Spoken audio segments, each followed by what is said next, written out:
Está no ar, abre aspas, o primeiro jornal multidigital do eixo SP-Rio. Abre aspas. Apoio. FIA. A FIA faz diferença. Sicredi. Gente que coopera, cresce. Olá, muito bom dia. Quarta-feira, 14 de agosto, com transmissão ao vivo pelos Facebooks da SP-Rio Mais e do jornal O Vale, está no ar o Abre Aspas, direto dos estúdios da SP-Rio Mais, no Jardim Aquários, em São José dos Campos, São Paulo. Comigo, nosso comentarista, Dr. Sebastião Domingues. Muito bom dia, doutor. Bom dia, Glauco. Bom dia a todos. Belo frio para todo mundo hoje, hein? Com direito à garoa. Não tem dúvida. E o jornalista Zé Guilherme, muito bom dia, Zé. Bom dia, Glauco. Destaques desta edição. A aviação. A ANAC certifica novo jato da Embraer, o Praetor 500. Boa safra. Valor bruto da produção agropecuária atinge 603 bilhões de reais. Trabalho aos domingos. Câmara aprova a lei da liberdade econômica. Previdência. Comissão discute hoje a aposentadoria dos militares. Senado diz que reforma será concluída em 2 de outubro. Nas ruas, manifestantes em todo o país cobram mais verba para a educação. Fiscalização aérea. Drones vão atuar contra loteamentos irregulares em Taubaté. Fluxo da violência. A polícia já tem suspeito da morte da menina em São José dos Campos. E também, nesta edição, a agenda e os resultados do esporte regional. E mais, uma entrevista com a psicóloga Lívia Rocha, da Rede Mãe, que vem conversar com a gente sobre um seminário que acontece aqui em São José dos Campos para discutir desenvolvimento infantil. Lembrando que você pode participar do jornal e da entrevista mandando a sua mensagem, seu comentário ou pergunta aí pela linha do tempo do Facebook, tá bom? Nós vamos para um rápido comercial e voltamos já. Fique com a gente.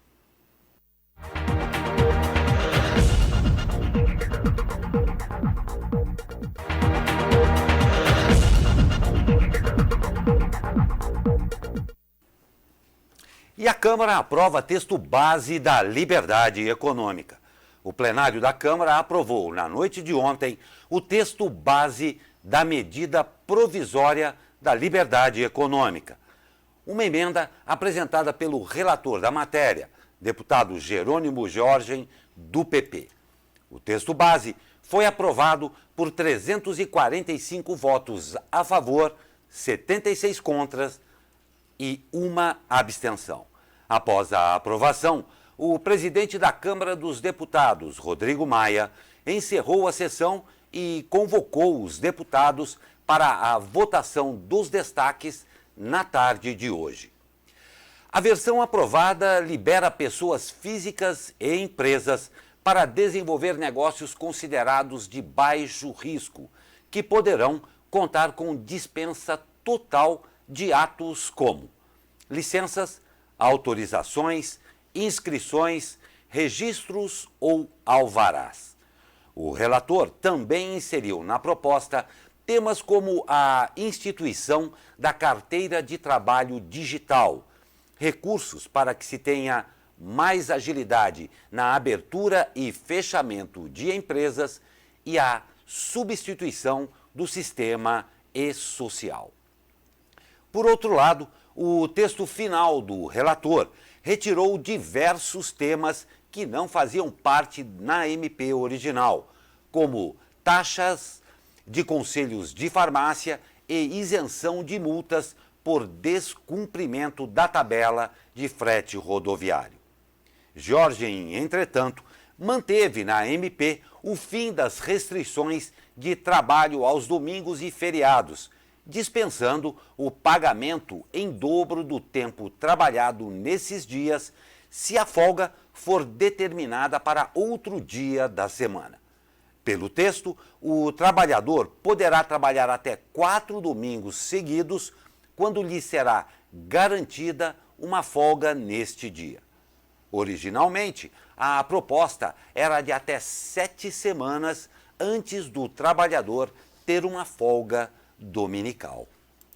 Essa é uma reforma, mini reforma trabalhista, né? Parece, porque pelo menos o que foi dado mais destaque é a questão das alterações de relações de trabalho, né? Me pareceu estranho você pagar dobrado a pessoa que trabalha no domingo e podendo ser equivalente a um dia de trabalho, né? Se eu der uma folga, ela trabalhou no domingo, se eu der uma folga na quarta-feira, eu não preciso pagar dobrado. Alguma coisa... Não está batendo aí. Ou então eu pago o dia do domingo e, bom, de qualquer forma está meio estranho, porque se está pagando dobrado no domingo, ela teria que ter direito a 2 dias de folga, né, para compensar. Mas o fato é o seguinte, isso aí é uma coisa que na prática já existia, né? Já existiam acordos entre shoppings e trabalhadores e tal para poder abrir o domingo. A sociedade toda, no mundo todo, domingo é um dia útil de trabalho, não, mas é um dia útil de compras, né, e serviços, né?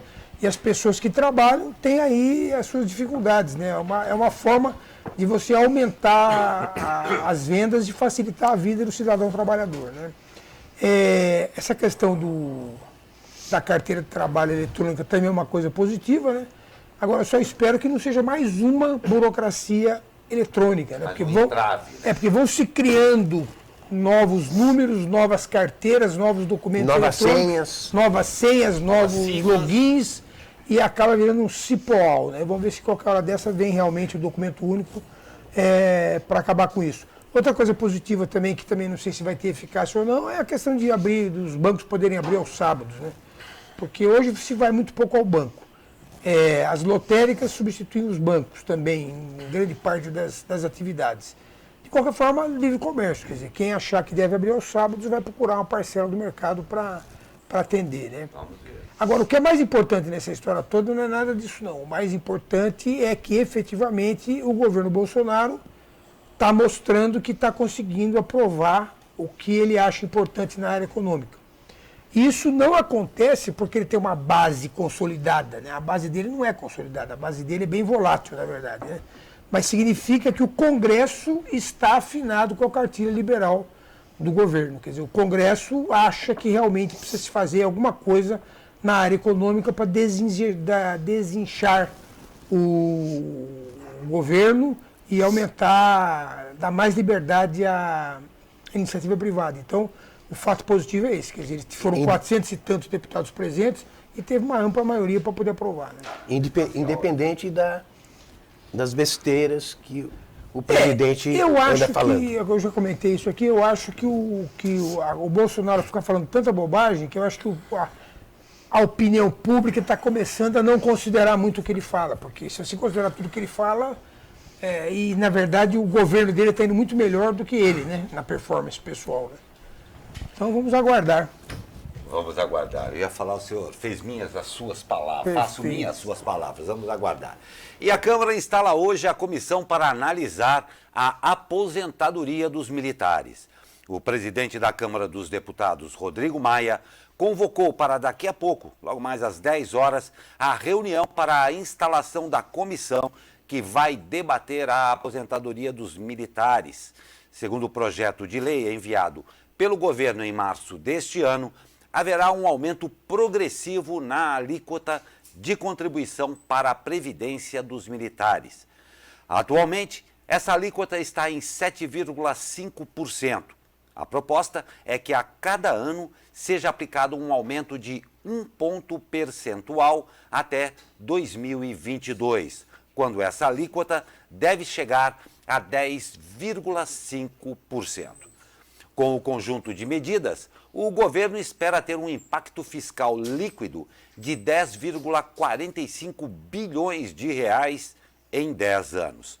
A nova regra estabelece um aumento de 5 anos no tempo de serviço, aumentando de 30 para 35 anos, tanto para homens quanto para mulheres.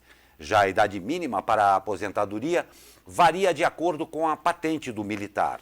Quanto mais alta a patente, maior a idade mínima. Essa variação já existe na regra atual e, na proposta do governo, todas as idades são aumentadas. No caso de general de exército, a maior patente, a idade mínima aumentaria para 70 anos. O Glauco, tem uma coisa aí que não se fala nessa história aí, ninguém está comentando, é o seguinte, no serviço militar, conta-se o tempo de aposentadoria desde os 15 anos de idade, quando ele pode entrar na escola militar. Certo. Uma pergunta que eu faço que eu não tenho a resposta é a seguinte, você pode trabalhar registrado e recolher INSS aos 15 anos de idade? Com essa história de menor não poder trabalhar e tal, porque senão é uma coisa que não é qualitária, né? Quer dizer, entro na escola, quer dizer, a partir do momento que ele entra na escola militar com 15 anos, ele pode entrar com 15 ou com 18. Que ele entra com 15 anos, ele já passa a contar tempo de aposentadoria. Então isso é uma coisa que não está se falando, nem provavelmente não vão falar também, mas dá aos militares já 3 anos de vantagem, né? Mas é muito bem observado, porque realmente tem uma incongruência na informação aí. Sendo que muitas das pessoas acabam entrando no mercado de trabalho depois dos 18, às vezes 20, 21, né? Perfeito. E o Senado deve concluir a votação da reforma da Previdência até outubro. Os líderes de partido do Senado definiram ontem o calendário da tramitação da proposta de reforma da Previdência na Casa. A agenda divulgada prevê que a proposta de emenda à Constituição seja votada no plenário em primeiro turno em 18 de setembro e em segundo turno no dia 2 de outubro. O presidente do Senado, Davi Alcolumbre, descartou que o prazo de 60 dias previsto para a tramitação da PEC seja atropelado, como tem criticado parlamentares contrários à medida, pois, segundo ele, a comissão especial já acompanha o texto há mais de 150 dias.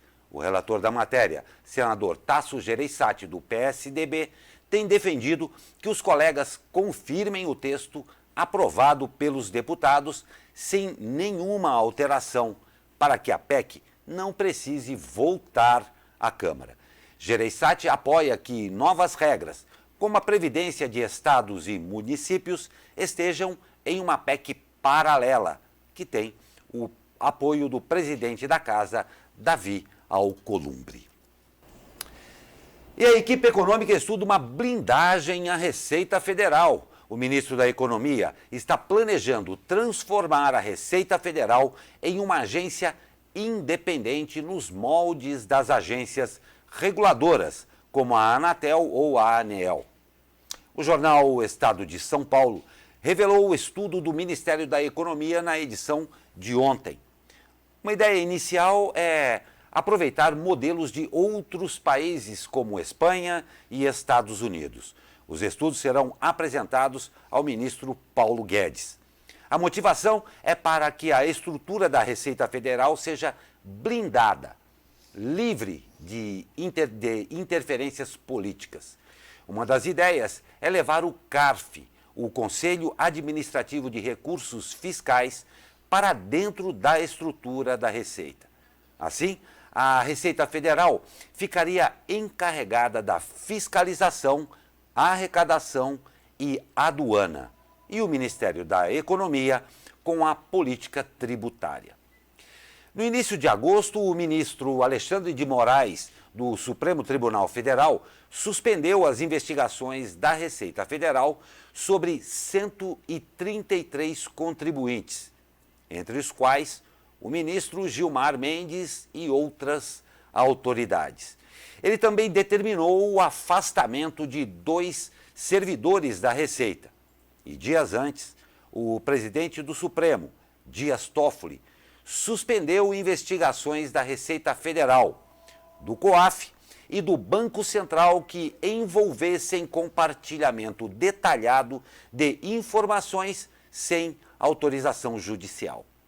De acordo com o economista da agência Contas Abertas, Gil Castelo Branco, os procedimentos adotados pela Receita foram técnicos e impessoais e que, no momento, o órgão está sendo praticamente inviabilizado por decisões que acabaram partindo do Supremo Tribunal Federal.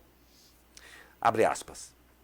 O corrupto, percebendo que o seu risco agora é menor, vai roubar mais, disse. A dúvida é a seguinte, quer dizer, as agências reguladoras no Brasil, por acaso elas são independentes? Porque quando elas foram criadas, na gestão do Fernando Henrique Cardoso, a ideia é que elas fossem órgãos independentes, Eminentemente técnicos, apolíticos, e a indicação dos membros, o mandato dos membros não coincidentes com o presidente da República, para que não houvesse interferência. E assim que o Lula assumiu, a primeira coisa que ele fez foi mudar tudo isso e transformar aquilo num órgão político, e continua assim. Quer dizer, eu não sei se tornar a Receita independente, realmente não sei dizer, em termos de operacionais, quanto isso vai diminuir a interferência. Seria ótimo. Efetivamente. Essa interferência. Porque essa questão, por exemplo, eu vi ontem uma entrevista desse economista Gil aí, ele mostrou o fluxograma da escolha, da seleção dos casos que estavam sendo investigados. Era tudo baseado em números. Quer dizer, o Glauco está andando de Ferrari e ganha não sei quanto. Como é que ele está andando de Ferrari se ele tem um patrimônio tanto e recebe tanto? Eminentemente técnica, que acaba desembocando em alguns nomes, né? Mas você não foi procurar os nomes para ver o que estava acontecendo. Você foi procurar primeiro os fatos e depois você chegou aos nomes. Quer dizer, essa interferência do Supremo nesse assunto aí foi lamentável, né? Dá a entender que talvez eles estejam preocupados pessoalmente com o problema. Né? No caso da Ferrari do Glauco, realmente ele pode ter a Ferrari. Pode. Então tá bom. Tá explicado. Eu não vou comentar a respeito, mas estão todos convidados a dar uma volta na minha Ferrari. Não vai caber todo mundo. Não vai caber todo mundo? Que bom. Voltando aqui, milhares de manifestantes voltaram às ruas de 85 cidades dos 16 estados e do Distrito Federal nesta terça-feira. Esta foi a terceira mobilização nacional em defesa da educação, contra a reforma da Previdência e com muitas críticas ao governo federal. Os protestos foram convocados pela União Nacional dos Estudantes, a UNE, e a União Brasileira dos Estudantes Secundaristas, a UBS. Em São Paulo, pelo menos 6 quarteirões de uma das pistas da Avenida Paulista foram ocupados. Concentrados em frente ao MASP, os manifestantes carregavam cartazes com críticas e exaltaram Paulo Freire. Não houve manifestação nas cidades do Vale do Paraíba. No Rio de Janeiro, os manifestantes se reuniram na Praça da Candelária e saíram em passeata até a sede da Petrobras. O ato durou cerca de 1 hora. Boa parte do tempo sob chuva. O serviço do VLT teve paralisações durante o protesto. É importante as pessoas se manifestarem, mas pelas fotos que eu vi e tal, não foi uma manifestação muito grande não, né? Mas é importante realmente que as pessoas se manifestem, né? Pois é, e o presidente do partido PSL, Luciano Bivar, decidiu expulsar o deputado federal Alexandre Frota. Ele foi acusado de infidelidade partidária por criticar abertamente o presidente Jair Bolsonaro e se abster no segundo turno da votação da reforma da Previdência. O deputado foi convidado para integrar o DEM, mas, segundo a colunista do jornal O Globo, Bela Megali, o PSDB trata como certa a filiação de Frota. O concreto é o seguinte, o Alexandre Frota foi uma agradável surpresa como deputado, né? Ele está falando coisas coerentes, está tomando posições coerentes, e o site do UOL hoje diz textualmente que quem pediu a expulsão do Alexandre Frota foi o presidente Bolsonaro, porque ele disse que não admite que se conteste a indicação do filho dele para embaixador. É prioridade máxima para ele esse ato de nepotismo descarado, né? E que ele é meu filho, por que não, né? Mais ou menos isso que ele disse. E o Alexandre Frota, eu volto a dizer, foi uma grata surpresa. As colocações dele estão sendo muito sensatas. Ele é, se não me engano, o 3º deputado mais votado do país. Teve uma votação expressiva em São Paulo. perde, entre aspas, o PSL, né? Porque e mostra mais uma vez que o PSL é um partido que tem dono, né? É um partido Foi um que partido tem de dono, ocasião é também. um partido de ocasião e tem dono, quer dizer, quem manda aqui sou eu e até logo, né? Democracia aí nesse caso está passando longe. Cita aí, a prova disso é a disputa dos próprios partidos com relação ao nome do Frota. Pois é, e o Ministério da Agricultura está otimista. O governo federal estima que o valor bruto da produção agropecuária, o VBP, chegue a 603,4, eu adoro falar isso, bilhões de reais neste ano, o que seria o segundo maior valor alcançado pelo setor nos últimos 30 anos. O maior valor de 2017 foi de 607,9 bilhões de reais. Em nota, o Ministério disse que o que mais se destaca nos resultados é o desempenho do milho, por meio do excepcional valor obtido, atingindo 60,4 bilhões de VBP. O Brasil efetivamente está se transformando no celeiro do mundo, né? Quer dizer, cada vez mais a produção melhora, a eficiência da agricultura melhora e, infelizmente ou felizmente, nós temos que dizer que isso não seria possível sem os defensivos agrícolas, né? Pois é, esta é uma outra discussão, hein, doutor? Pois é. Outra notícia que eu adoro dar aqui, a Embraer anunciou que seu novo jato Praetor 500 recebeu o certificado da ANAC, a Agência Nacional de Aviação Civil. O certificado permite que a empresa siga fabricando aviões daquele modelo para fins comerciais. A Embraer trata a aeronave como revolucionária e diz que o jato médio é o mais veloz e de maior alcance, sendo capaz de partir de São Paulo para qualquer cidade da América do Sul e ir à Europa ou os Estados Unidos com um único reabastecimento. E a Embraer acabou de lançar uma nota que está saindo do prejuízo, né? Com um lucro de 26,1 milhões no segundo trimestre. Segundo a empresa, trata-se do primeiro lucro trimestral desde o quarto trimestre de 2017. Então é uma boa notícia. Junto aí com a certificação do novo jato, essa notícia de que ela está saindo do prejuízo. Muito bom. Excelente notícia mesmo. Excelente notícia para a RM Vale principalmente e, claro, para o Brasil também. Ainda sobre aviação, após a redistribuição dos slots, que são as permissões para pousos e decolagens da Avianca no aeroporto de Congonhas, a companhia aérea Azul informou que começa a operar voos na Ponte Aérea Rio-São Paulo no dia 29 de agosto. A empresa usará aeronaves modelo E195 da Embraer e realizará 16 voos diários entre Congonhas e Santos Dumont, no Rio. As passagens aéreas para o trecho já estão sendo vendidas. Esse é um dos trechos, acho que, mais icônicos aqui da malha aeroviária brasileira, né? Mas o que mais fatura, né? Não O que mais tem dá a menor lucro para todas dúvida. as empresas, né? Quer dizer, é meio absurdo realmente você ter uma concentração em tão poucas empresas, né? Porque a concorrência vai embora. Mas tem uma matéria hoje na internet também dizendo que a pesquisa de preços de passagem, agora, comparando com o mesmo período do ano passado e tal, as passagens depois da entrada da Azul estão 40% mais baratas. Nesse trecho. Ótimo. Como é bom a concorrência, né? Que ainda é pequena, né? Que ainda é pequeno, mas que bom mesmo. São 3, né? Pois é, acabamos com duas ótimas notícias aqui, nós vamos para um rápido comercial e na volta nós temos o prazer já em nossos estúdios aqui de receber a psicóloga Lívia Rocha, da Rede Mãe, a gente vai conversar aqui sobre um tema para lá de importante que é o desenvolvimento infantil. E lembrando que você pode participar. Quando a gente voltar do comercial, eu vou te lembrar de novo, porque, é claro, a gente quer a sua participação. É rapidinho um comercial, a gente já volta, fique com a gente.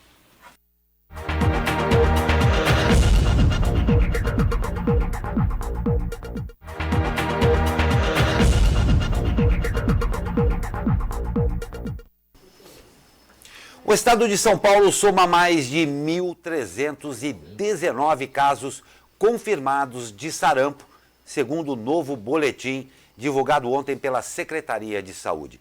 Em 13 dias, houve um aumento de 36% nos registros. O levantamento anterior contabilizava 967 casos da doença até 31 de julho. Há 4 dias do fim da campanha de vacinação, o estado paulista, que sofre o maior surto de sarampo no país, atingiu apenas 27% da meta. A campanha foca principalmente jovens de 15 a 29 anos, grupo considerado mais vulnerável por não ter tomado a segunda dose da vacina. E a Prefeitura de São José dos Campos confirmou ontem mais 2 mortes por dengue na cidade. Este foi o 3º caso registrado neste ano. De acordo com a Secretaria de Saúde, 2 homens de 57 anos foram diagnosticados com a doença. As mortes aconteceram entre maio e junho. A primeira confirmação de morte por dengue aconteceu em julho. A vítima foi um homem de 53 anos que morreu no dia 29 de março no Hospital Municipal da Vila Industrial. A Sociedade de Pediatria de São Paulo promove este mês a campanha Agosto Dourado, Juntos pela Amamentação, para incentivar o aleitamento materno. O nome foi escolhido porque a Organização Mundial de Saúde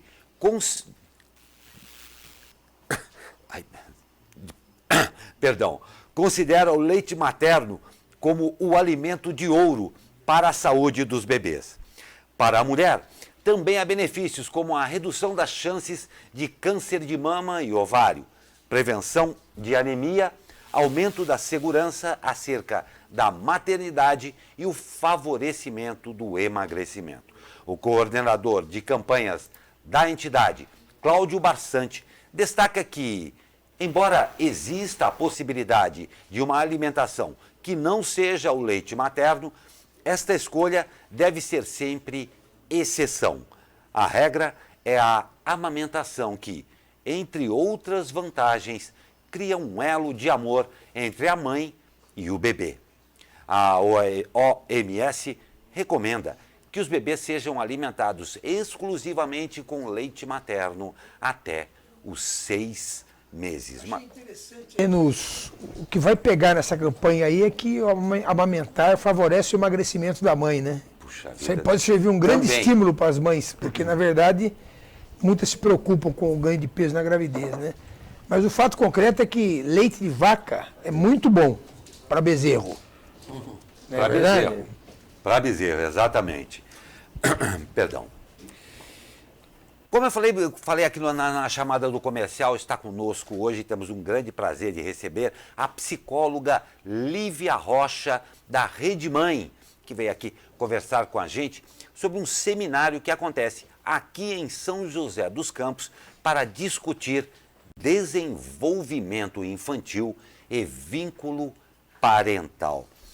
Lívia, um prazer tê-la aqui em nossa bancada, uma discussão extremamente importante, porque independente das pessoas, aqueles que têm filhos, não têm filhos, existe sempre um relacionamento em que nós estamos envolvidos com crianças.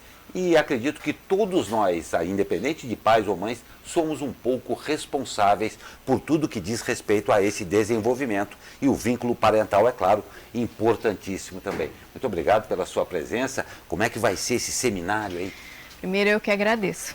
Agradeço o convite, a participação, para a gente poder falar de um tema tão importante assim e ainda muito pouco falado, né? Eu acho que você disse que a gente tem um pouco de responsabilidade, eu acho que não, a gente tem muita responsabilidade, né? Não só pai e mãe, mas como sociedade de cuidar bem das crianças, né? Porque são elas que vão continuar, né, tudo que a gente está fazendo agora, e cuidar bem delas, eu acho que está cada vez mais necessário diante dessa sociedade adoecida que a gente está ultimamente, né? Então, para explicar um pouco, né, do seminário, como que a gente chegou na construção dele, foi justamente acreditando o quanto que cuidar da infância é importante a longo prazo, não só para a saúde mental, emocional e desenvolvimento da criança, mas para a sociedade como um todo. Né?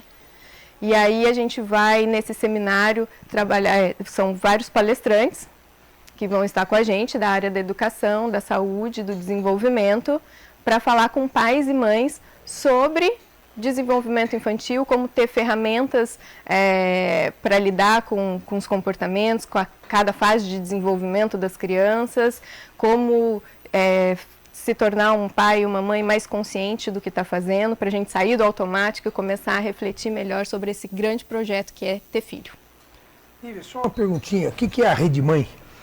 Rede Mãe é um projeto que surgiu há 1 ano e meio, que tem como foco trabalhar desenvolvimento infantil e parentalidade para desenvolver pais e mães. E ela assim, congrega pessoas, é virtual, como é que ela funciona? Tem vários braços a Rede Mãe, né? A gente tem um site onde a gente gera conteúdos com vários profissionais de várias áreas da saúde e da educação. Somos eu e a Wélida, minha sócia, que está aqui junto no estúdio. Nós somos psicólogas, trabalhamos com infância, adolescência, adultos, e a gente tem alguns grupos A Wélida trabalha bastante com puerpério, com gestantes, eu trabalho mais com crianças, com os vínculos, e a gente faz vários projetos. O principal foco é a educação e a informação para desenvolvimento de pais e mães. E o site redemãe.com? Redemãe.com. .com. Só .com. Só .com. Beleza.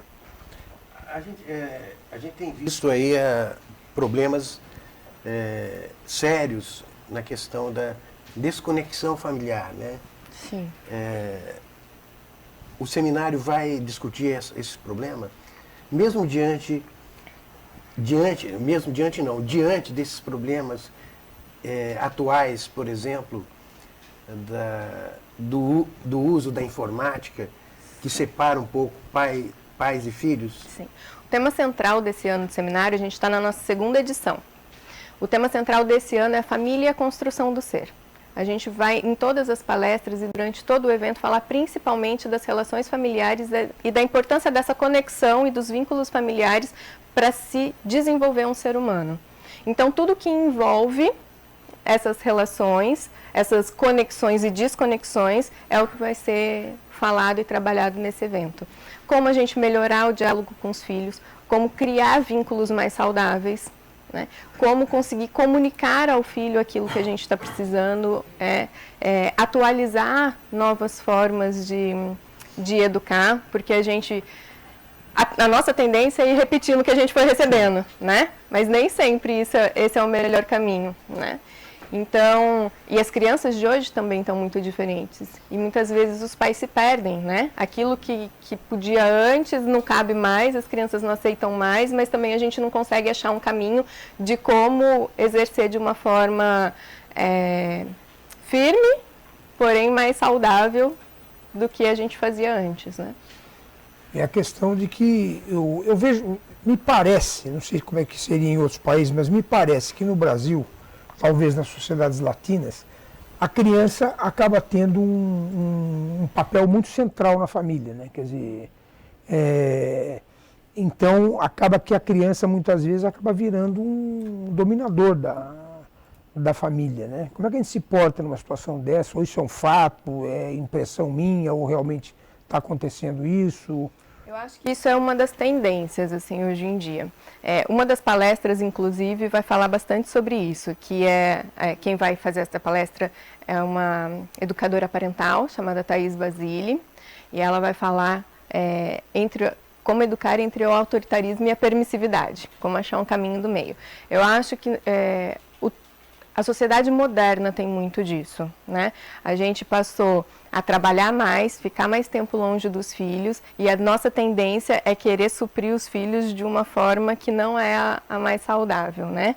Então a culpa nos leva muitas vezes a ser permissivos, ou a gente tenta compensar outras situações que a gente não pode estar junto, deixando o filho virar o centralizador da família. O que não significa que a gente não deva levar eles em consideração. Claro. Né? Isso é uma coisa que a gente fala muito na Rede Mãe, né? A gente precisa aprender a levar criança em consideração, mas levá-la em consideração de verdade, né? Aprender a ouvir a criança. Isso não significa que a gente vai fazer todas as vontades da criança. Deve ser valorizado, né? A gente deve levar em consideração, mas achar esse caminho, né, é que é importante. Muitas vezes a gente não consegue isso sozinho, né? Porque também não foi assim que a gente viveu. E eu costumo falar que ninguém nasce sabendo ser pai e mãe, né? A gente tem uma falsa ideia de que é inato, né? Principalmente em cima das mães, eu acho isso, né? Que existe um instinto materno, mas nem sempre. Uma pergunta quase parecendo uma consulta também, mas uma coisa muito importante que a gente entende, eu acredito muito nisso daí, em qualquer tipo de desenvolvimento, é o exemplo. Sim. Não é? Você acabou de falar uma coisa que é muito importante aí, ninguém nasceu sabendo ser pai e mãe e tudo mais. A gente tem uma série de informações. Hoje em dia a gente vê que, sabe aquela criança chata, ranheta, mal educada, que você fala assim, isso é o sinal de um exemplo que acontece também dentro de casa? Não seria o caso de, no desenvolvimento infantil, às vezes a gente tem umas conversas muito, vocês psicólogos, conversas seríssimas com os pais que no intuito de acertar estão dando exemplos errados? Sim. Eu acho que nesses casos nem só exemplo, né? A gente costuma dizer assim, atrás de todo mau comportamento, e vamos pôr entre aspas esse mau comportamento da criança, existe uma necessidade não atendida, né? Então, todas as vezes a criança não consegue elaborar bem como falar o que ela está sentindo ou qual é a necessidade que ela está tendo naquele momento. Então, a grande maioria das vezes, toda vez que a gente tem um comportamento, que aí eu vou mudar o termo puxando para a minha área, sintomático, e que muitas vezes a gente enxerga a birra dessa forma, por trás disso tem uma necessidade não atendida. Então é essa desconexão, essa falta de olhar, essa dificuldade que a gente tem de olhar para a necessidade da criança, e que normalmente tem a ver com vínculo.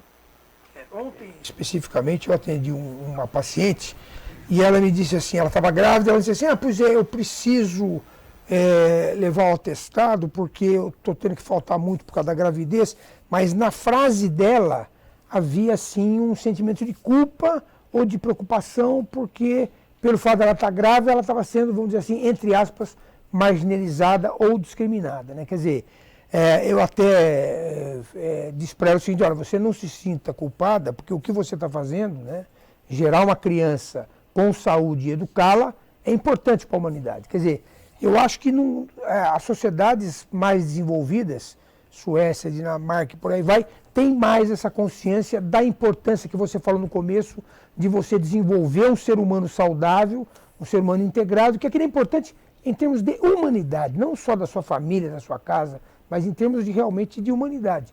Sim. E vai por aí também, né? Vai.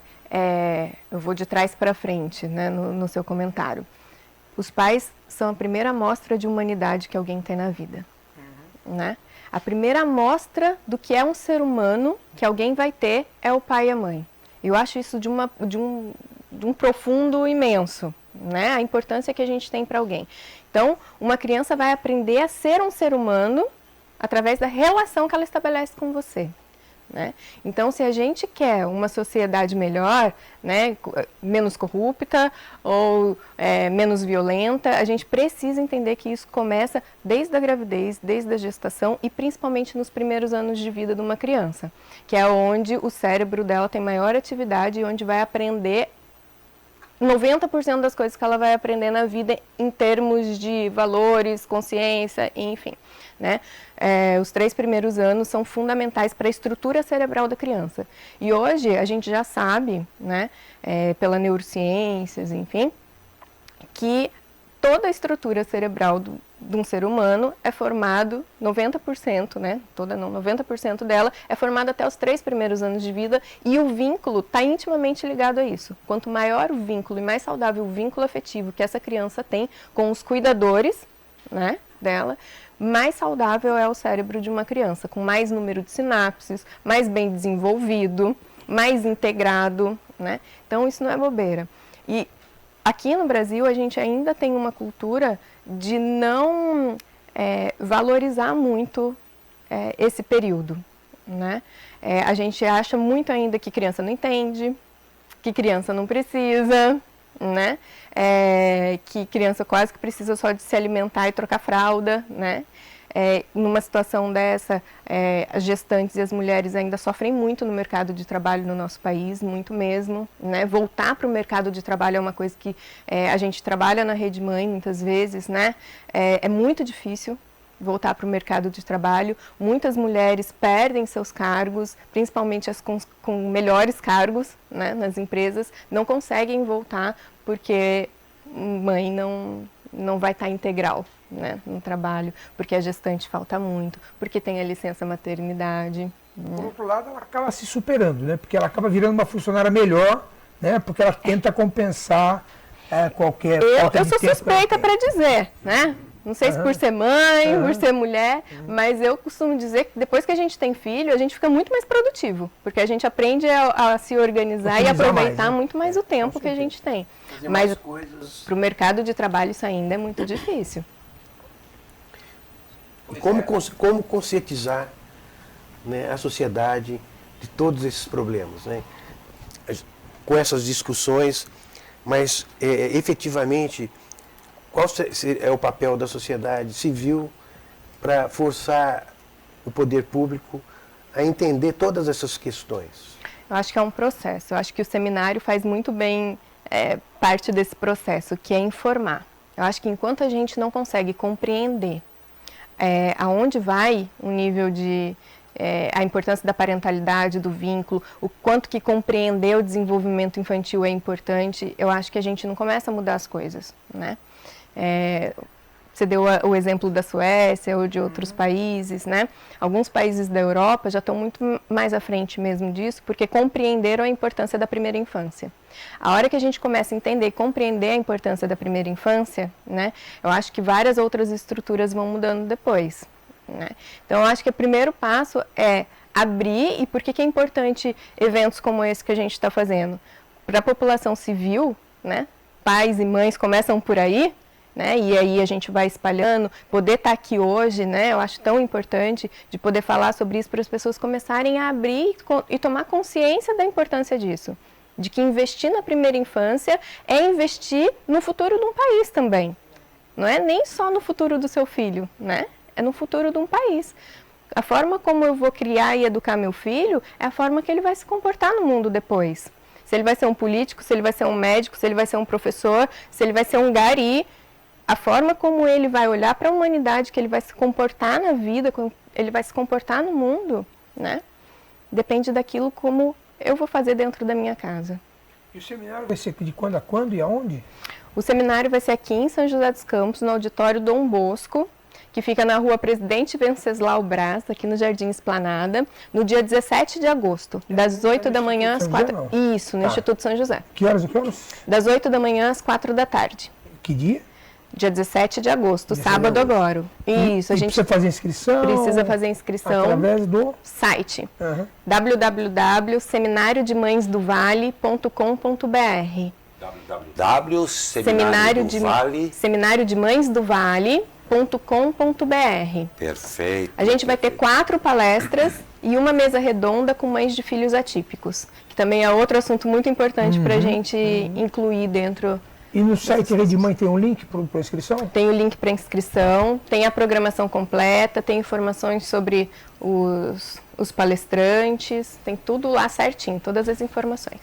Nossa, muito legal. Doutora Lívia, a gente gostaria de ter mais tempo para discutir mais a respeito disso daí, mas infelizmente nós estamos com o tempo um pouco restrito aqui. Nós agradecemos demais. Eu que agradeço. E principalmente parabenizamos também pela Rede Mãe, aí um assunto de absoluta relevância para todo mundo. E eu gostei muito quando a senhora citou que, independente de pensar estritamente, não é só para o desenvolvimento do meu filho, existe um caráter muito mais amplo aí, no sentido de se pensar também no desenvolvimento de um país. Sim. É muito, muito bonito isso e com certeza merece com que você preste muita atenção nisso. Eu agradeço demais. Eu que agradeço. Presença. Obrigada. Estão todos convidados a estar lá. Eu tenho certeza que quem for não vai se arrepender.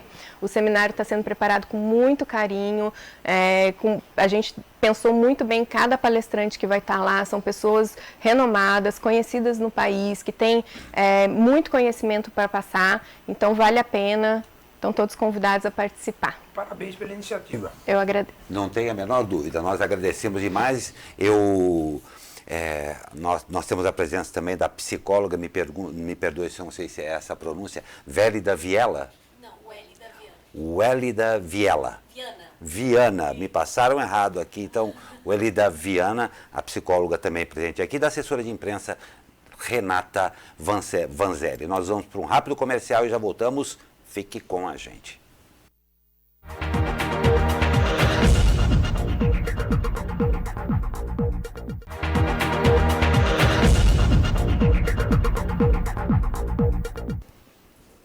E dos altos da Cassiano Ricardi temos um dia com ares de Pauliceia, com friozinho e garoa. Mas vamos saber do tempo com ele, de volta. Fala, meu amigo Caio Souza. Fala, Glauco Turzi, muito bom dia. Após a passagem de uma frente fria, ventos úmidos vão soprar do oceano aqui para o continente e vão deixar o dia, né, com céu predominantemente nublado e com chances de chuva fraca em pontos isolados. Uma massa de ar mais frio, né, que veio na retaguarda da frente, não vai permitir que as temperaturas se elevem muito, não. A máxima prevista na região do Vale do Paraíba é de 16 graus. Já na capital paulista ficaremos com 15, 16 no litoral e 12 na Serra da Mantiqueira.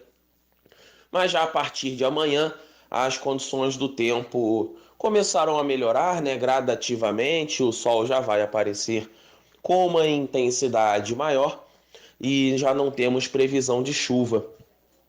Com isso, nós vamos ficar um tempo razoável, né, com as condições de tempo mais estáveis, e somente na próxima semana uma nova frente fria deverá mudar as condições do tempo novamente. No final de semana ainda devemos ter bastante sol e calor aqui na região. Caio Souza, direto da sala de operações do Tempo Vale para o jornal Abre Aspas. Obrigado, Caio Souza. Realmente o tempinho tem dado um couro na gente aqui, né, Zé? Você sabe que na Serra Gaúcha, temperaturas negativas, né? Cara, Em Urupema, menos 9 graus. bateu o recorde. Porque Menos 9. E em São Joaquim, que é uma cidade que no inverno tradicionalmente tem até neve de vez em quando, fez menos 6. Na Serra Gaúcha tá que tá. Meu Deus. Menos 9, Zé Guilherme. Menos 9 é bastante, né? Menos 9 é bastante mesmo. Ok, eu vou mudar para Urupema. Eu adoro frio, então que bom. Mas realmente muito frio mesmo e cobrando caro aí da saúde de muita gente. Todo cuidado é pouco. E a Câmara de Jacareí vota hoje um pedido de cassação de mandato do vereador Fernando da Ótica Original.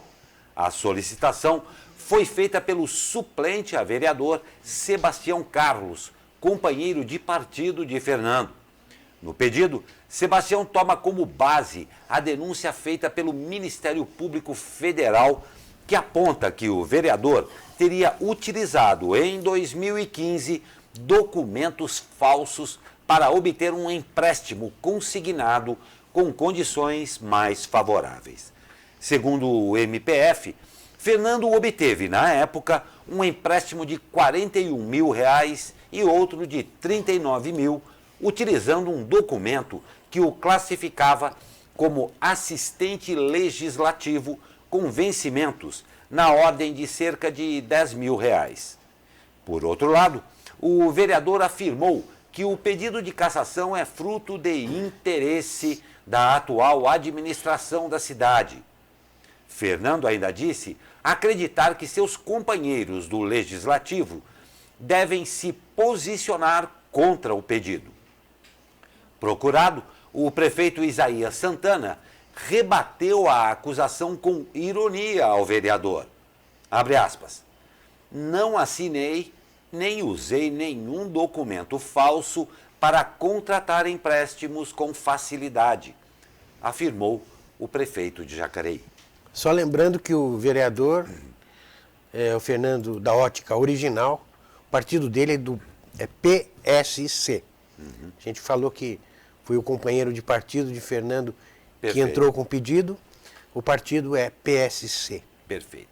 E a Câmara de Guaratinguetá aprovou em regime de urgência a contratação da Arcesp, que é a agência reguladora Arcesp, Agência Reguladora de Energia e Saneamento do Estado de São Paulo, para atuar no município.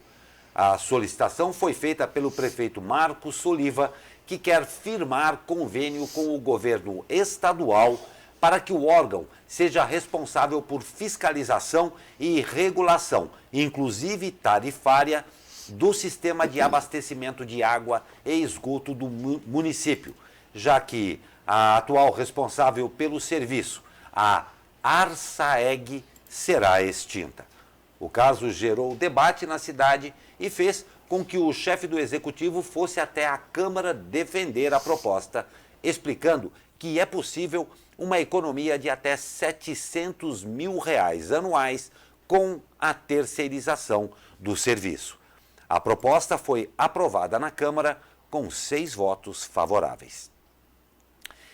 3 anos após o anúncio, a Prefeitura de Taubaté deve passar a utilizar drones para fiscalizar obras e loteamentos irregulares.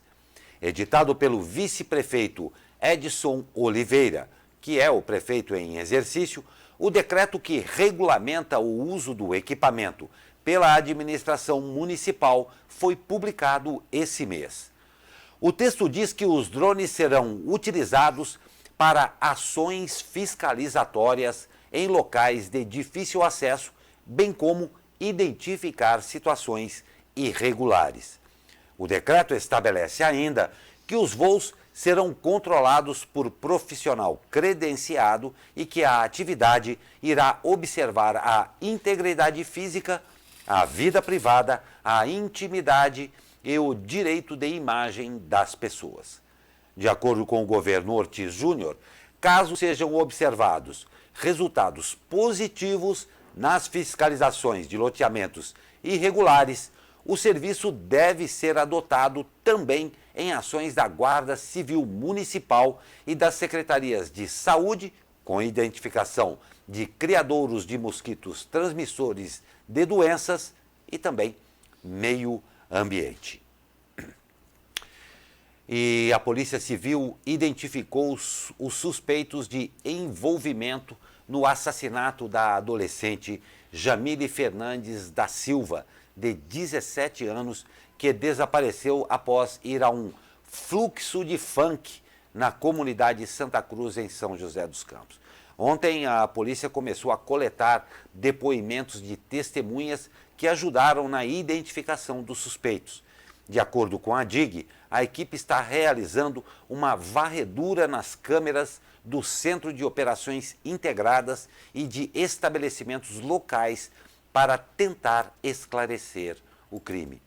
O celular da vítima ainda não foi encontrado. E o esporte. E hoje começa a decisão.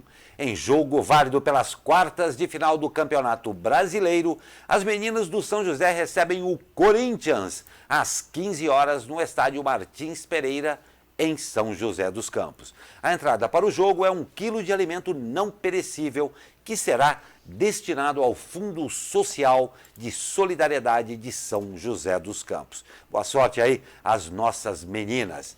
E vai ter decisão lá no Sul, hein? Grêmio e Atlético Paranaense se enfrentam às 21h30 na Arena do Grêmio, em Porto Alegre. O confronto é válido pela partida de ida das semifinais da Copa do Brasil. E vem aí, com certeza, muitas e muitas emoções. Pois é, Zé Guilherme, estamos chegando aí ao fim, como eu falei aqui no começo. Hoje, um ar de Pauliceia em Campos do São José. Pois é. Friozinho. Friozinho e muita neblina, né? É isso aí. Pois é, para você aí, não esqueça, saindo de casa, de levar o seu guarda-chuvinha, levar uma capinha e, se possível, também uma galochinha, que não é mais desse Não, tempo, galocha né? não. Não é. Não é para tanto, né? Uma galochinha é sempre bom. Não, galocha não. É bom. Hoje não. Não, Hoje não vai dar galocha. é porque nós meninos temos aquele sapato que enfrenta todos. E aquela menina que está com aquele sapato bonitinho para ir trabalhar e vai pisar aí nesse monte de molhado? Bom, então você está dando recado para as patricinhas. Pode ser também. Então fica aí a dica para você. Mais um ótimo dia. Não esqueça que esfriou o tempo. Se cuide aí e até amanhã com mais um Abre Aspas.